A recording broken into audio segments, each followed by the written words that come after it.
today, sorry I'm out of breath. I just finished working out, so I'm a little tired. Okay, so today I'm going to show you my recipe on my preserved meat. This is, you saw a little clip yesterday on what I like to do with my seitan. I like to preserve them, put them in storage, so when I need it, all I have to do is grab one of these, open it up, and my food is ready for me. And it tastes just like the day you made it. So it really saves you a lot of work.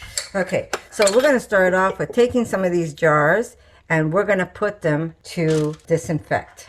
Okay, so we're going to put them in a 250 oven, and we're going to put them in there for, I'd say, about 30 minutes. Okay, so I lined my tray with some parchment paper, and I am just going to put my jars like this on top. So this one's been compromised. I'm not going to use it. I'm going to throw this in a bag where if I'm storing maybe some leftover soup, I could use this and put it in the fridge. It's still good. But to seal something from scratch, I would not. Okay, so these go in, this one goes in. I just have to get one for there. And these aren't that expensive. For the amount of money that you save when you're making stuff like this, when I say you're saving a lot of money, I don't think buying these is going to make a difference. Plus they're recyclable, right? So not a problem. They're not that expensive. You could get them either at a Canadian Tire, JJ Behave, or you could buy them online on Amazon. I'll see if I could put a link for you. But here we go. We're going to put these in at 250 for at least 30 minutes. 250. Let me see. Bake 250. And start. And they're going to go in for 30 minutes. And then I'm just going to shut the oven. And they're going to be ready for me to put my stuff in once it's done. Okay, so I'm gonna just give myself a little head start, which is gonna help me out. All right, there we go. Like I said, I'm only making a small batch just to show you. Okay, so we're gonna start off making my recipe of the seitan. Now this is the one that is where I use the vital wheat gluten. It's not the one where I wash the seitan. That'll be another video, but this is the one that I actually use vital wheat gluten. So for someone who doesn't have time, doesn't want to sit there and wash out flour, this is the way to go. Okay, we're gonna start off with one cup of vital wheat gluten.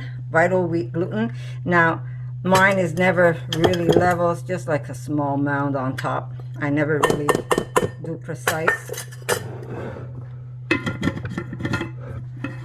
To this, I'm going to put some of my shiitake mushroom powder. So I'm going to put about, I'd say, 2 tablespoons. And now I'm going to put all-purpose flour. Now you're going to say, why are you putting flour back into vital wheat gluten where they removed the flour? Well, if you don't put flour or chickpea flour into your mixture, you're going to get that very squeaky meat. I don't know if you've ever tried eating seitan and it kind of squeaks under your teeth. Well, that's what you're going to get. By putting back a little bit of flour and some chickpea flour, you can use chickpea, you can use lentil flour, any kind of bean flour is good. I'm using 1, 2, I'd say maybe 2.5, 3, why not? So I'm putting some chickpea flour, but you could also put lupini flour if you have it. So that is what I'm using. I'm going to put a little bit of salt, just a little bit in here. And if you don't put salt, that's okay too, because you're going to salt the water later. Okay, so we're going to give this a good mix.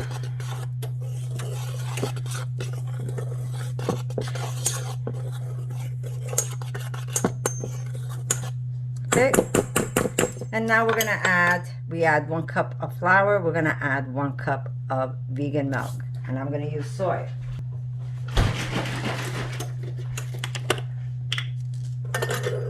You could also use fresh almond milk.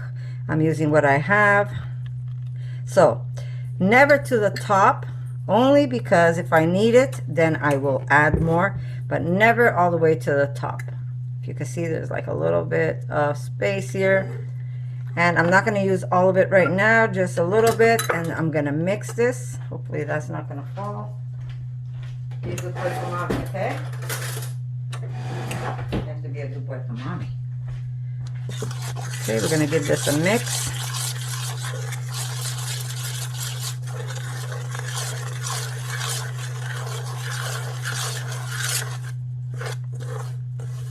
You could also use water, but I find that milk gives me the best. As you can see, I need more. So I'm going to use the rest, and if I need a little extra, I will add it. I find that milk gives me the best meat. And this all happened one time by accident. And it's been working for me. All right. Just a little extra milk.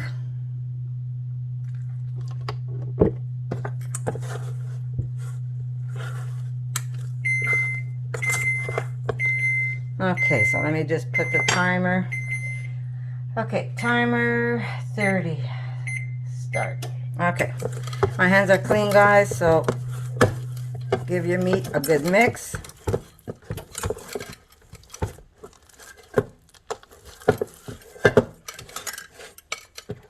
Now, you don't have to follow the way I'm seasoning my meat. You can, if you have like a chicken type mixture seasoning, you can use that. If you have like a beefless flavor, you can use that. So that's really up to you. You don't have to over knead this meat, because basically we want it more for texture. Because we steam it, it's going to stay nice and dense. It's not going to be a meat that's going to be soggy that you have to wait till the day after to eat. You can eat this meat right away if you want. But if you do it the way I do it, by preserving it, it's going to suck up all the flavors that you put in the jar, and it is going to be a super, super delicious meat. Okay, so onto the counter. My pressure cooker. I'm not sure if you can see, there's that little rim. That's where my basket sits. So I'm going to put water, I would say almost, I'd say just over the half mark in between that space. So just a little more than half between the lip and the base.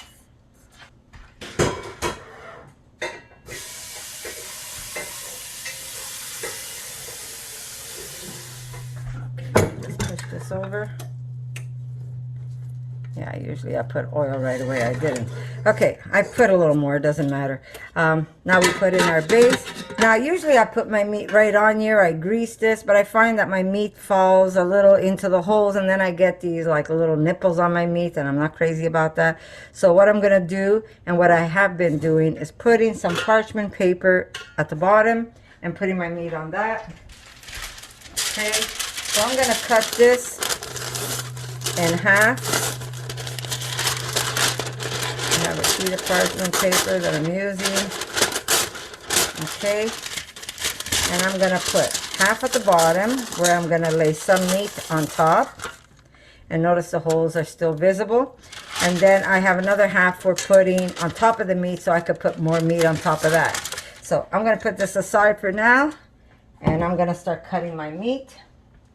I need a little bit of oil just to help me stretch this out. Where did I put my oil? One of these days I'm going to lose my head. Okay, so just a little bit of oil. What it does, it just helps you from not getting too stuck. Okay, now you could get really fancy where you say, oh, my meat has to be a perfect shape. I really don't care, because meat is never perfect and even. Okay, I need a knife. Okay, so we're gonna start cutting. Now, if you want to make like chunks of meat, so you could do shish kebabs, you can actually cut them in chunks and drop them on your paper. If you want to do what I do, which is basically like a cutlet, a small cutlet, and this way I could also put this in a sandwich, or like I said, cut it in slivers. It's easier for me to use this. It's a little more versatile. If I do chunks, well, then you either have to make, I mean, I still do once in a while. I'll do like just chunks. I could use that in shish kebabs or in stews, but we tend to use this like for minced meat, where I throw the pieces that are cooked in a food processor, and I'm able to mince that up to make stuffed peppers, or if you want to make shredded meat for a pizza, or if you want to put it in lasagna. So it's a little more versatile. So that's why I make my little steakettes, and I'm gonna put that right over my paper. I'm gonna show you when I'm done what it looks like. And some are gonna be big, some are gonna be small, but that's okay. You don't want to over roll it, you want it a little chunkier. So here's my hand, and that's how big it is next to the palm of my hand. Okay.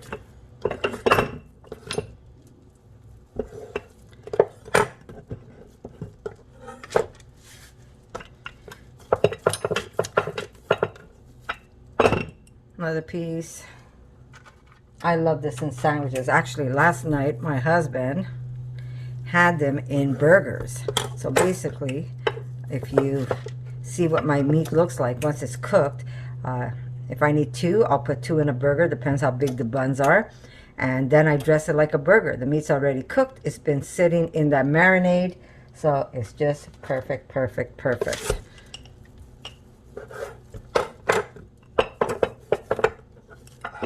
There we go. Just stretch, stretch, stretch.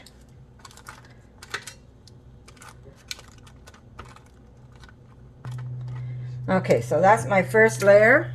I'm trying to do this without making. And now I'm going to put another piece of paper on top. And I'm going to put more. And if you make it too thick and you want to put it in a sandwich, once it's cooked, you could take a knife and just like slice it and make it thinner. If you don't want it very chunky in a sandwich. I don't mind. I love anything chunky.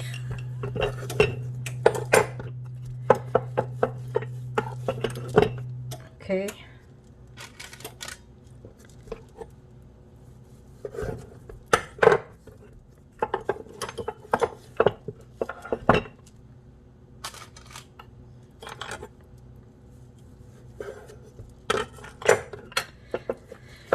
I need one more paper, guys.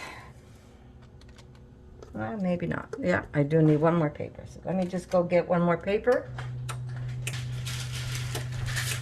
This one's a little smaller. I'm going to use this one.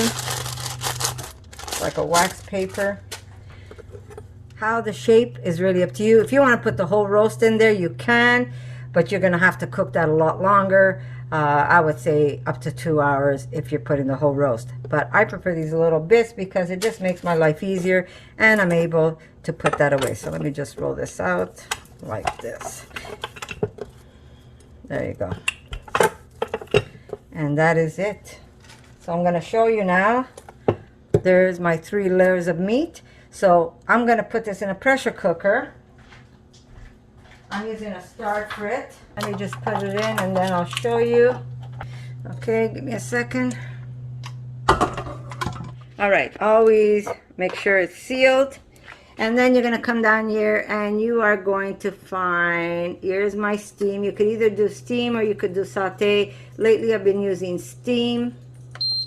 And we're going to hit it again. We now have it on medium. And now I'm going to put it to 45 minutes.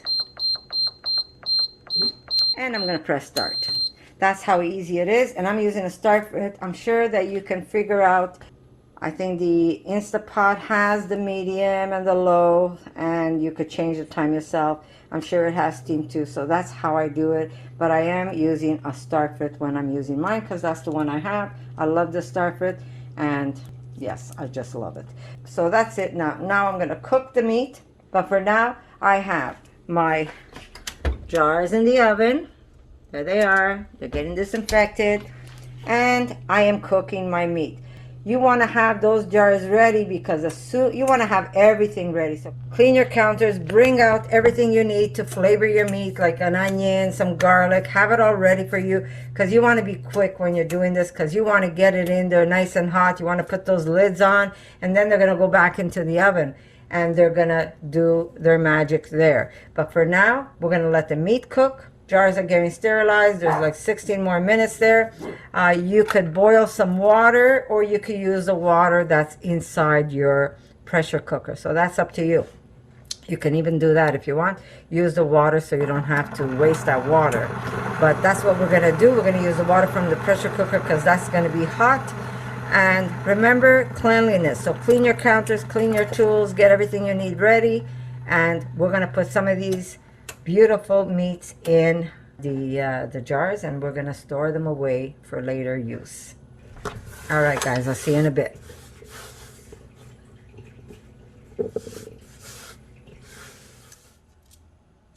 All right, guys, here we go.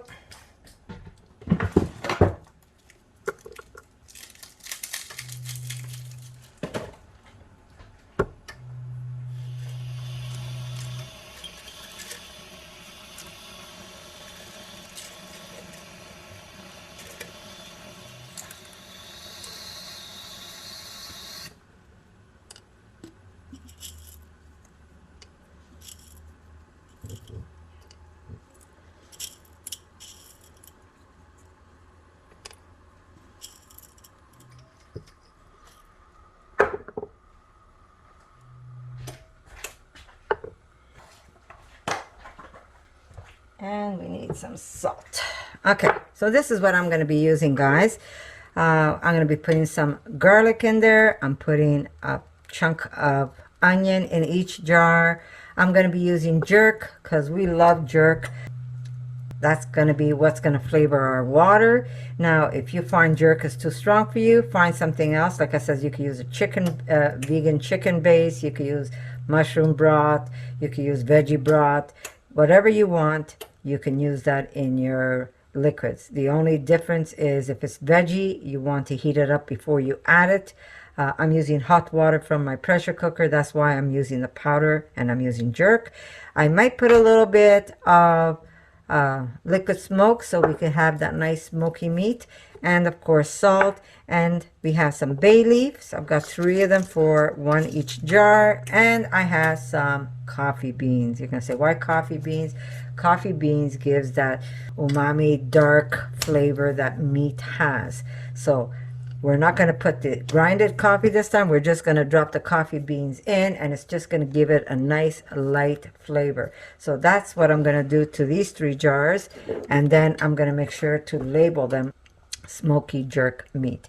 If you want, you could even put a little bit of sweetness in there, which I might, and I've got some beautiful coconut sugar, so I might just put just the tip of a teaspoon in each jar. So that's what I'm going to be using. So I have this ready. I'm going to clean my garlic, so all I have to do is drop it in. Whole thing is, now if you don't like doing it the way I do it in the oven. Not everybody likes the oven method. They feel that they're not doing it right, that you need to reach a certain temperature. But when that meat comes out of that pressure cooker, it is at a temperature that I find that it's safe for me. Now, this is the way I've been doing it. If you're clean when you do your work and you make everything sterilized, you shouldn't have a problem. So my jars are now ready. They were in there for 30 minutes. They're nice and sterilized. No different than sterilizing your mask, guys. Okay. So I'm going to have my garlic ready. Not sure if I'm going to do 1 or 2 in each. I guess I could do 2 of them. Maybe 1.5. So I will do one more of these, and I should have like 1.5 garlic in each one. Okay, put this one away. I'm going to take my onion and I'm going to cut this in a few chunks. I have 3 jars. I'm going to cut 3 pieces.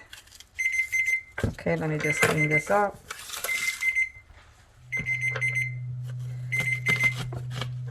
So I've got 1, 2, and 3. And the rest I'll keep for a salad. I'm going to keep it in the oven until my meat is ready. So I'm going to see in a little bit. I'm going to have a spoon ready for me because I want to be able to do this quickly. And then we're going to can. I just want to show you the one I have in the pantry. Completely sealed. And there's the one in my pantry. You can see there's garlic, there's onion, and there's my beautiful meat in there. Now this one, I made it Asian style. So this one's got, oh yeah, maybe I'll put some soy sauce in this one too. This one's got soy sauce. It's got, oh my God, what's it called? It's got ginger. It has a lot of Asian flavors. So if we want to make an Asian stir fry, all we do is crack open this jar and we have our meat ready. So there it is, guys. So who says you can't store away vegan meat? And it's going to taste just like the day you made it. And here's the one that almost all gone, guys. Doesn't take long. There's the one that my husband made hamburgers with last night. Okay, I'm using the oven method to seal my cans, but if you're afraid using that, you can use the old-fashioned way where you do the water bath. But always remember, even though you're doing the water bath, always make sure you use that hot water from your pressure cooker, that hot meat. Everything's got to go in while it's nice and hot, and then you can close your lids and you can put them in your water bath and seal them that way. I love using the oven method. I've been doing that for a long time. It might not be for everybody, but maybe you can try using doing just a small batch and see how it works for you. That's the way I also did my pasta sauce that I have in my pantry. As long as you're clean and sterilized and you do it the right way, you should not have a problem. You don't want to put your oven too high, because if you put it too high, your lid might buckle in the middle.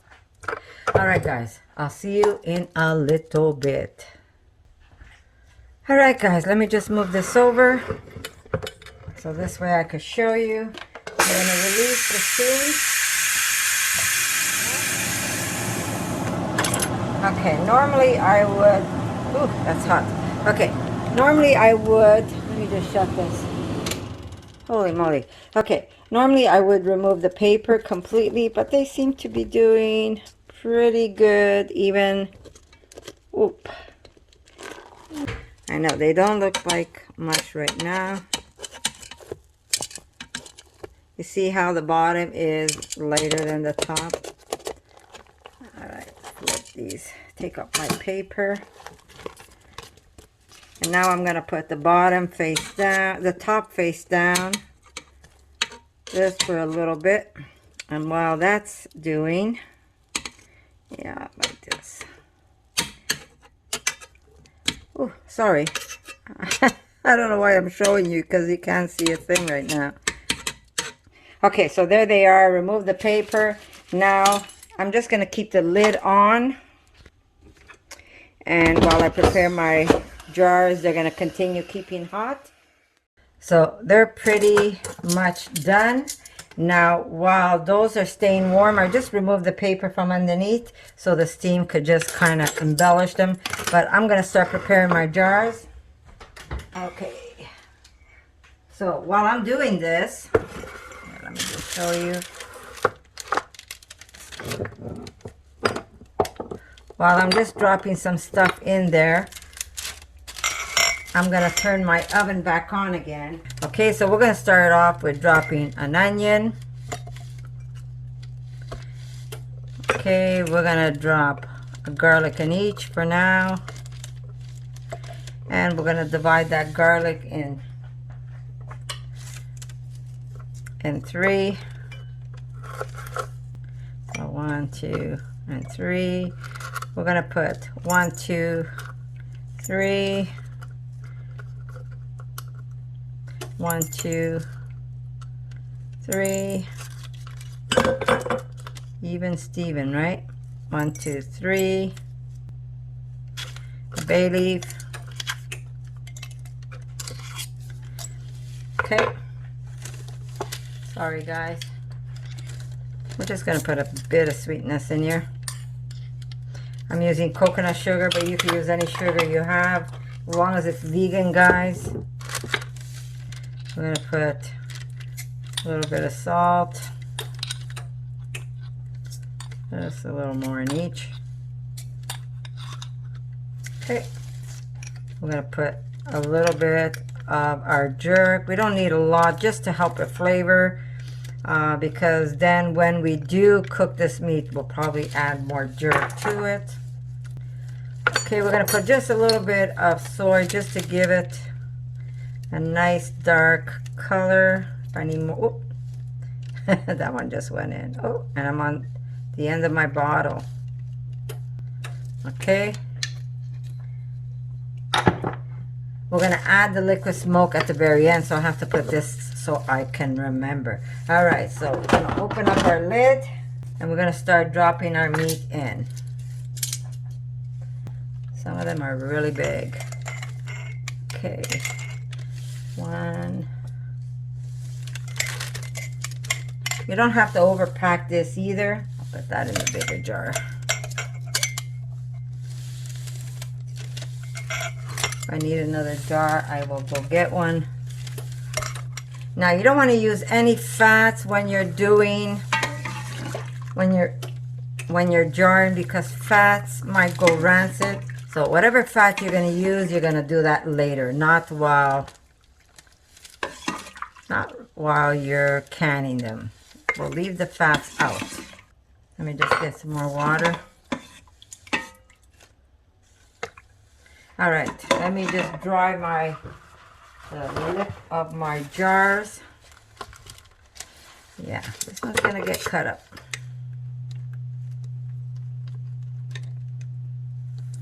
There.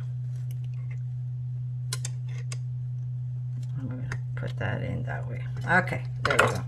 All right, I didn't want to use my fingers, but I did. Just let me taste that. Maybe some more jerk. More jerk. More jerk. More jerk. Clean my jars.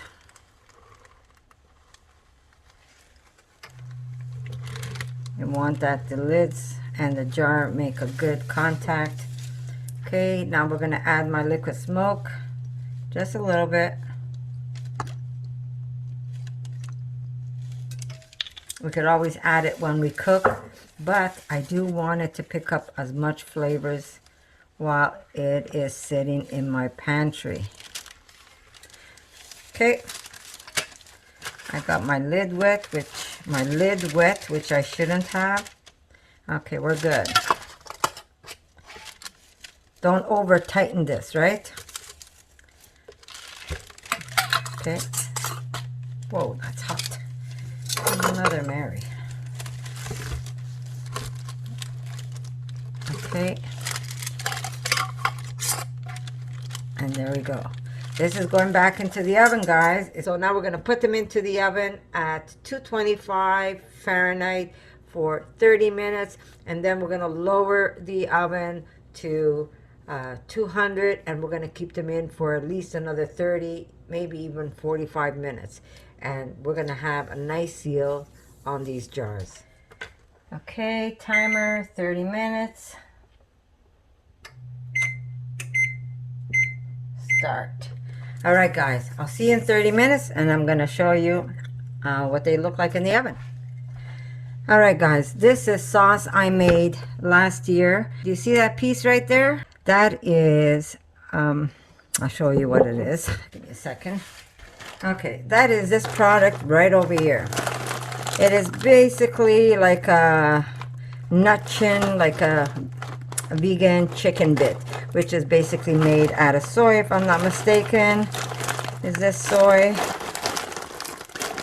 Oh, this is peanut protein and soybean protein. Okay, so basically it's like a very large TVP. But what I do is when I make a sauce, now these are my preserved sauce, and you're gonna see that meat floating, or I call it meat. When I make a sauce, I don't even pre-soak these. As I'm cooking my sauce, I throw a handful or two of this in my sauce. Then when we do have some pasta, whoever gets it gets a little bit of that meat texture under their teeth. But I've had this in my sauce that I preserved the same way I'm doing that meat right now. This is oven. This has been preserved in the oven, sealed in the oven, not preserved in the oven. And it's since last year that it's been in my pantry. This has not been refrigerated. And when I crack this open, it's like I'm cracking open that jar. It's like I just made the sauce. That's how good it is. But this sauce has been in my pantry for almost a year, and it is completely sealed. To open this, you got to really use a knife, because if I use my nails, I'm going to end up losing my nails trying to pry it open. But I do use this in my sauce even when I preserve it. So if anybody tells you you can't preserve vegan meat, bullfuddy, do not be afraid of it. And like I said, if you are afraid because you've never canned before, do small batches and test it out. Make, when you're making your next sauce for your family, and normally you would keep it in the refrigerator, right? If you're making a big sauce, what you're gonna do is jar one, put it in the oven, seal it. It takes about 30 to 40 minutes to seal, and then just leave it there. Turn off your oven, leave it there, and let it cool off in there. And then you can remove the outer part. Once it's completely cooled and this is sunken in, then you can remove the outer part and you can use it on in your jar, right? That's the whole thing, is that you only want to buy these bottom ones and not the top, unless they really get gnarly. Sometimes they get rusty after many, many years of use. But it's really not that expensive, especially when you're using and reusing the same jars over and over again. So test it. Make sauce for your family. Get one jar, jar it away, and don't touch it. Don't touch it till, say, 6 months from now or 7 months. And you're going to have that jar in your pantry, right? And in 7 months, crack open that jar and see how it is. And if you're happy and satisfied with it, then you can make more than just one jar, right? So even if you've never done it before, do a little at a time. The same thing with my seitan. Now, I can make big batches of seitan. The problem is I don't have that many pressure cookers. So what I do is I say, okay, well, you know what? I'm making some meat. I'm going to make some for dinner, and 2 are going to go in the pantry. And they add up because I'm always making some meat, right? And I don't touch the ones in the pantry unless I really, really need to, and I don't have time to make meat. So just to show you that you can really be versatile, you can really put away a lot of food that you don't have to go out and buy. And especially if you get a good price, sometimes Vital Wheat gluten, you could get it at a decent price, and you can make a batch of meat and have it ready for when you need it. It's more for convenience, guys. A lot of people say, oh my God, you're always talking about the end of the world. No, I don't want the end of the world to come, but I know that if I'm making videos, or if I'm on the land working with Erica, by the way, you should go see my videos there. If I'm doing that, I can't always be making seitan. And sometimes we do want to have some seitan. We eat tofu, we eat tempeh, we eat a lot of other stuff, but I love seitan. So sometimes I do want to have it ready. And how easy is it for me if I'm saying, okay, Erica, we're going to go to the country and we're going to make pasta and some seitan. I grab a jar. I don't have to worry about making sauce. I grab a pack of these gnocchis or pasta, bring that along, and all I have to do is prepare the food. I could do it over a campfire, or I can do it in a kitchen. So and the seitan is the same thing. I could bring a jar with me and then crack that open and just throw that meat right on the grill. Hello. Talk about making life easy. And I know a lot of you are out there working, and you either have your handful with kids. So when you get a chance, if you could prepare some of that stuff for yourself, it's really going to make your life easy. But if you're afraid to do the oven method, do the old-fashioned way, guys. You could buy an old stock pot where you line your jars in there and then you do them over the oven. So you can do them also that way. But make sure that whatever you put in your jar, put it nice and hot, like right after it's been cooked, the way I did it. All right, guys. So I'm going to see you in a little bit. There's my sauce. I'm putting this back in my pantry.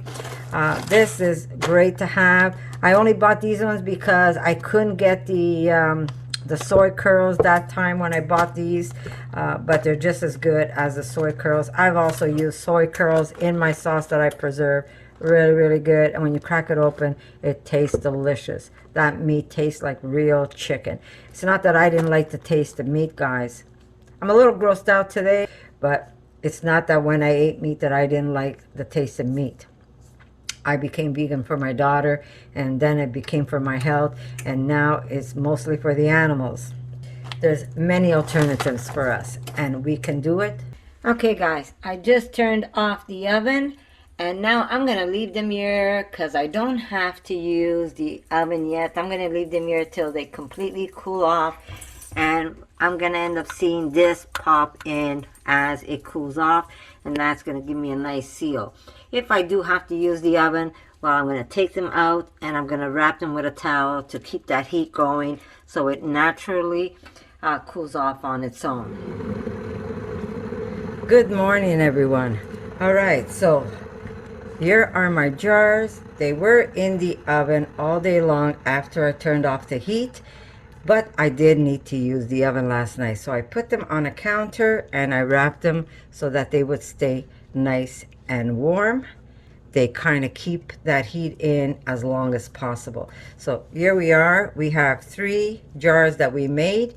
And if you notice, my center is completely sucked in. There's my meat. And there's all the spices and whatever else we put in the inside the jars. We've got the onion, the garlic, the coffee beans. We have the jerk seasoning that I used with this batch of meat. And there you go. We have canned meat for when we need it. Now, you can store them this way, but I prefer removing this completely because these jars are sealed. These jars are sealed. You will have to pry this open. So now I can store them this way. I mean, I can store them with the lid, but I can use the lid with another jar because eventually these start making like rust inside and they're not going to be good. So we end up throwing out a lid, but we still have the jar. So you're always looking for a rim when you're doing this stuff. So I put this in a bag somewhere and I label my meat. For instance, I'm gonna get my label here. Okay, this is my, let me get the other label. Okay, wow, they all have jams. They all have fruit on it, but it doesn't matter. You could just use masking tape if you want. But I'm gonna write seitan. I'm going to write jerk, smoky. I'm going to write the date that I did them, which was yesterday, May 31st, 21. And anything else I want to write on there? No, pretty much it. So seitan, jerk, smoky, and the date. So I'm going to do that to 3 of them. And then I will put them on the jar. So find a place where there's no, right there. And these will go in the pantry. Now, like I said, these make perfect burgers. When I say they make perfect burgers, you don't even have to cook them. You could just take them, place them on paper towels so you can get some of that water off, and then into a hamburger bun, and you've got all you have to do is dress it. Or you could take that, smother it with barbecue, put it on a grill, or even in a cast iron pan on your stove or in the oven, get it nice and golden, and then put that inside your bread. You don't even have to make hamburger patties anymore. When you have this, is so versatile. Anyhow, so I'm gonna label these jars, and I'm gonna say thank you for watching, guys. I know this was a long video, but I wanted to show you step by step on how I do it, so you can get this done correctly and not just mess up your jarring. And remember, if your jars don't seal like mine did, then you take that jar and put it in the fridge or freeze it. The idea is to start small and see how you like doing this, and then and even the recipe, let me know what you think of it after it's been marinated. It's going to pick up all those flavors. It's going to be delicious, and you can marinate it how you like. I made one that's Asian flavor. So when I'm making a stir fry, all I have to do is open that jar, and then I can dice however I want to put it. And we have Asian stir fry with some beautiful low-fat protein, guys. And if you're, remember, sorry, I keep repeating myself, if you open this jar, it doesn't go back into the pantry. You want to make sure if you're only using 1 or 2 cutlets, top it off with some boiling water. Then you can add a little bit of olive oil. What it does is the olive oil sits on top of the water, and less bacteria will go into your jar. So that's how I do it after it's been open, not while we can them, because oil will tend to make things go rancid. But if you want to store them for years and years and years, I say don't put the oil in it. If you're going to just store it for a week to 2 weeks, a week to a month, or a couple of months, then you can put oil and put it in your pantry. It just saves place for you, rather than having your fridge overloaded like mine used to be. Oh my God, it still is full of jars. And yeah, and that's it. So I'm going to just label these, and I'm going to say thank you for dropping by, and thank you for listening to this very long-winded video. But my mission is to make your life easier. And if you give it a try, come back, let me know what you think, because every like, every comment helps my channel go up. So I'm going to say I love you, and I'm going to see you in my next video. For more videos like this, make sure to subscribe to Connie's RAWsome Kitchen, give it a thumbs up, and share it with your friends.